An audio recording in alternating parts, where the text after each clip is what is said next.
Hello दोस्तों, मैं सौरभ आप सभी का प्रयास अकादमी के YouTube चैनल पर स्वागत करता हूं। दोस्तों, आज का मेरा टॉपिक है इकाई का अंक। आप लोगों ने यहाँ सामने देखा भी होगा कि इकाई का अंक हमने लिखा भी है आपके सामने। दोस्तों, आप लोग जब भी पेपर देते हैं तो उसमें इकाई का अंक क्या होगा ऐसे भी प्रश्न मिलते हैं। इसमें कई प्रकार के प्रश्न मिलते हैं जब संख्याएं इस रूप में दी गई हो। जैसे मैंने लिखा है, कोई प्रश्न ले लिया 3, 15, 17 कुछ भी हमने ले लिया। तो पहला प्रश्न मेरा यही है कि ऐसे प्रश्नों को कैसे हम हल करेंगे। तो सब समान तरीका जो भी क्या करेंगे, इकाई का अंक है ना, तो इकाई को लीजिए। क्या करेंगे, इकाई के अंकों को ले लीजिए। क्या करेंगे, यहाँ पे 2 3 6 कर लीजिए। और क्या करेंगे, तो अब फिर से अब आपको इकाई का अंक क्या हो गया, 6 हो गया ना। 6 पंजे 30, यानी 30 में क्या हो गया इकाई का अंक 0। और 0 का साथ में गुणा करेंगे तो क्या होगा 0। ये तो 0 आ गया, तो यानी यहाँ पे इकाई का अंक क्या होगा तब 0। कोई प्रश्न लीजिए 12, 18, 37, 33 कुछ भी गुणा कर लीजिए 34, इस प्रकार से। अब क्या होगा इकाई का अंक, देखिए 2 8 16, 16 में इकाई का अंक क्या होगा 6 होगा। और 6 को फिर से किससे गुणा करेंगे 7 में, तो 6 से 42 कितना आ गया 42 में 2 इकाई हो गया। और 2 3 6 और 6 चौके 24, यानी इस प्रश्न में इकाई का अंक क्या आएगा आपका, अंत में 4 आएगा। बहुत आसानी से आप इस प्रश्न को कर सकते हैं कि जब भी हमें इकाई का अंक का गुणा करना होगा क्या करेंगे, सभी इकाई का गुणा करते चलेंगे। एक बार मत कर दीजिए, सबको कठिन हो जाएगा। जैसे आप सोच रहे होंगे कि तो सर 2 8 16, 16 7 112 इस बार अब ऐसे गुणा नहीं करिएगा, थोड़ा कठिन हो जाएगा। इसीलिए क्या करेंगे, इकाई को लीजिए। 2 8 16 को 6, 6 से 42 को 2, 2 3 6, 6 4 24। हमको दहाई सेकंड थोड़ा पता करना है, हमको बस इकाई पता करना है। तो इकाई के लिए क्या करेंगे आप, इकाई के लिए ये करेंगे कि बस इकाई वाले को गुणा कर देंगे। और कितना आंसर आएगा इसका 4 आएगा। उम्मीद करते हैं समझ में आ गया होगा। दोस्तों, कुछ और भी प्रश्न होते हैं, जैसे आपके सामने कभी कभी ऐसे भी प्रश्न मिले होंगे। जैसे मैंने यहां पर क्या लिया है 28 की घात क्या लिख दिया यहाँ पे, ये घातांक है, घात है उसका 26, 262 कुछ भी ले लीजिए। कैसे हल करेंगे इसे, देखिए जब भी आपको ऐसे प्रश्न मिले तो इकाई का अंक कैसे पता करेंगे। देखिए कॉमन सा नियम, जो फार्मूला है, जो भी आप कहें, फार्मूला कोई भी नहीं है, बस नियम जानते रहिए कैसे इसे हल करना है। आप लोग 4 से विभाज्यता का नियम जानते होंगे, नहीं जानते तो जान लीजिए। 4 से विभाज्यता का नियम क्या होता है, 4 से विभाज्यता। यहां पर बस हमें 4 से विभाज्यता का नियम भी जानना है। अगर आपको इतना पता है तो कुछ भी दिक्कत नहीं होगी आपको ऐसे प्रश्नों को हल करने में। क्यों, देखिए 4 से विभाज्यता यानी जब कोई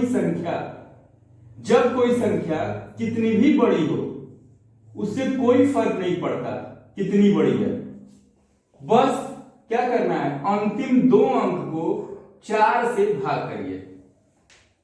अंतिम 2 अंक को 4 से भाग करिए, जो शेष बचेगा पूरी संख्या में भाग करने पर भी वही शेष बचेगा। यानी 4 से विभाज्यता का नियम क्या कहता है, यहाँ पे कितनी भी बड़ी संख्या हो उसे 4 से भाग करना है तो अंतिम 2 अंक में भाग दीजिए। किसमें भाग देना है आपको, अंतिम 2 अंक में भाग देना है।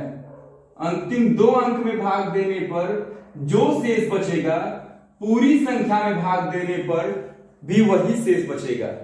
उम्मीद करते हैं समझ में आ गया होगा। यहाँ पर 4 से 4 दूनी 8 कितना बचे, 4 एकम नहीं, 4 एकम 4 जाएगा नहीं, 4 दूनी 8 0, यहाँ पे 4 एकम 4 नहीं जाएगा, 3 शेष बचेगा। 20 × 80 होता भी आप जानते भी हैं, यहाँ पे 3 शेष बचेगा। ठीक, अगर आप पूरी संख्या में दिए तो क्या होता, 4 × 6 24 2, 4 × 5 20 2, 4 × 28 कितना आ गया 3 आ गया। पूरी संख्या में देंगे तब भी 3 आएगा, और केवल अंतिम 2 अंकों में देंगे तब भी 3 ही आएगा। ठीक, बस अब हम क्यों बताएं उसको, यही इसी प्रश्न के लिए बताया। देखिए यहां पर घात मैंने 262 लिखा हुआ है, तो तीसरे अंक की कोई आवश्यकता नहीं है आपको। कोई भी घात अगर है 4 अंक का, 3 अंक का, 5 अंक का, उससे कोई फर्क नहीं पड़ता। आपको लेना है केवल अंतिम 2 अंक। यहां पर अंतिम 2 अंक 62 है, 2 को आपको काट देना है। क्या करेंगे, 4 से भाग करिए, 4 15 60, कितना बचेगा 2। अब जब आपने 4 से भाग दिया तो यहां पर क्या आ गया, 2 आ गया। देखिए जब भी हम किसी संख्या में 4 से भाग करेंगे तो क्या आएगा, 4 से भाग देने पर या तो 1 शेष बचेगा, या तो 2 शेष बचेगा, या तो 3 शेष बचेगा, या तो 0 शेष बचेगा।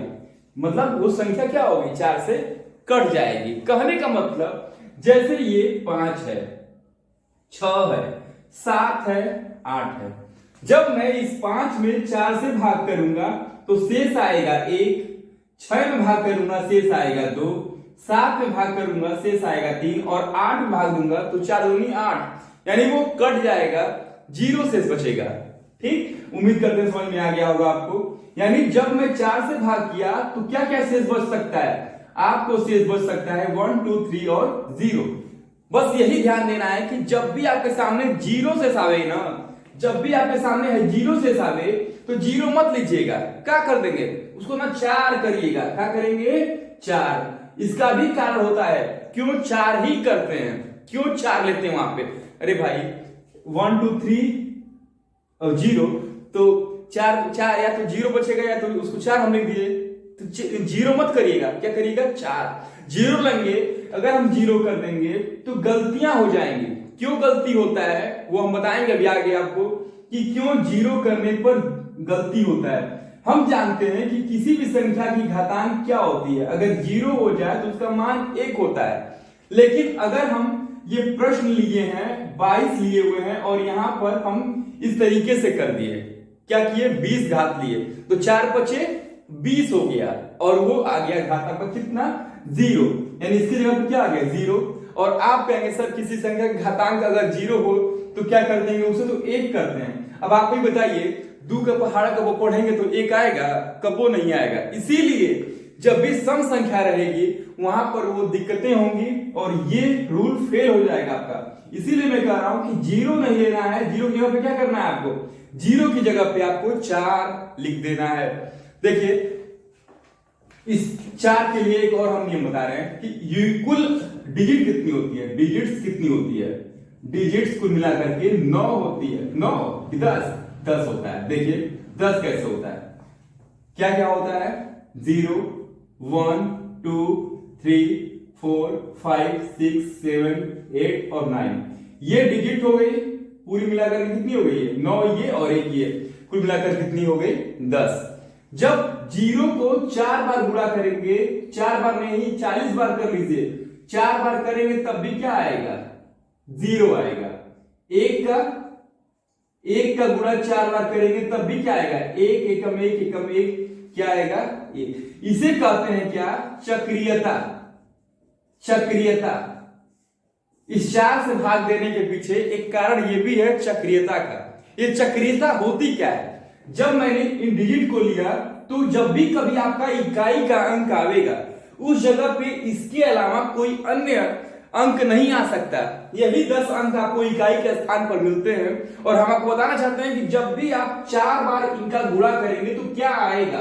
देखिए 1 का गुणा 4 बार करिए, 40 बार, वैसे 4 ही बार हमको करना है, तो कितना आ गया 1 आ गया। 2 को देखिए, 2 का गुणा भी 4 बार करना है, 2 दूनी 4 दूनी 8 दूनी 16, यानी हमें क्या लगा कि 5वां बार जब भी आवेगा, यानी 4 की चक्रीयता पूरा होने पर जब भी 5वां आवेगा वो क्या हो जाएगा, वो आपका 2 आ जाएगा। यानी फिर से देखिए 3 3 3 3 3 3 3 के 9 3 27 3 81, यानी इकाई का अंक क्या हो गया 1 हो गया। यहां पर देखिए 4 4 4 4 4 चौके 16, 6 6 24, 4 4 चौके 16, यानी कितना आ गया यहाँ पे 6। ऐसे ही 5 में आप जानते हैं कि 5 ही आएगा। 6 का गुणा जब भी करेंगे तो अंत में क्या आएगा 6 आएगा। 7 में देखिए 7 7 7 7 7 7 49, 9 63, 3 3 7 21, 1 आ गया। 8 का देखिए 8 8 8 और ये क्या 8 बटे 64, 4 4 बटे 32, 2 2 बटे 16, कितना आ गया 6, और 9 का देख लीजिएगा 9 गुणे 9 गुणे 9 गुणे 9, कितना आ गया 9 9 81, 1 9 9 9 9 81, 1 आ गया। क्या हमने देखा, हमने ये देखा कि जब भी 4 बार हम संख्याओं का गुणा किए तो क्या क्या मान आया मेरे सामने, 0 आया, 1 आया, और यहां पर क्या आया 6 आया। 2 का 4 बार गुणा करने पर इकाई का अंक क्या आने लगा 6। जब भी 4 चक्र पूरा होता है 5वां बार में फिर से उसी संख्या से गुणा करने पर क्या आएगा, वही मान जो इकाई पर होता है। जैसे 2 अगर रहेगा 2 आ जाएगा, जैसे 4 चक्र पूरा हो कितना आ गया 6, 2 से गुणा करिए कितना आ गया 5वें बार में फिर से वो 2 आ जाएगा। यानी चक्रियता कितनी की होती है 4 की। किसी को उठा लीजिए जो मैंने लिखा है, 3 3 9 3 27 3 81, 1 आया था ना, और 1 3 आ गया। देखिए फिर से यहाँ पे 6 है ना, और 6 चुके 24, यहाँ पर 5 और 6 हमेशा वही आता है इकाई का अंक पे। 7 देखिए यहाँ पर कितना आया था 7 4 और करने पे 1 आया ना, और 1 से 7 हो गया। यहाँ पर कितना था 6 बटे 48, देखिए 8 आ गया, फिर से वही इकाई का अंक फिर 8 आ जाएगा। यहाँ पर कितना आया था 9 यहाँ पर सॉरी 1 आया था, यहाँ पर 9 से गुणा करने पर कितना आएगा, 5वीं बार में गुणा करेंगे 9 से तो कितना आएगा 1 9 9 हो जाएगा। यानी हर 4 की चक्रियता पूरा करने पर 5वां बार गुणा करने पर वही मान दोबारा से रिपीट होने लगता है। इसीलिए हम यहाँ पर भाग किसे देते हैं 4 से भाग देते हैं। उम्मीद करते हैं समझ में आया होगा।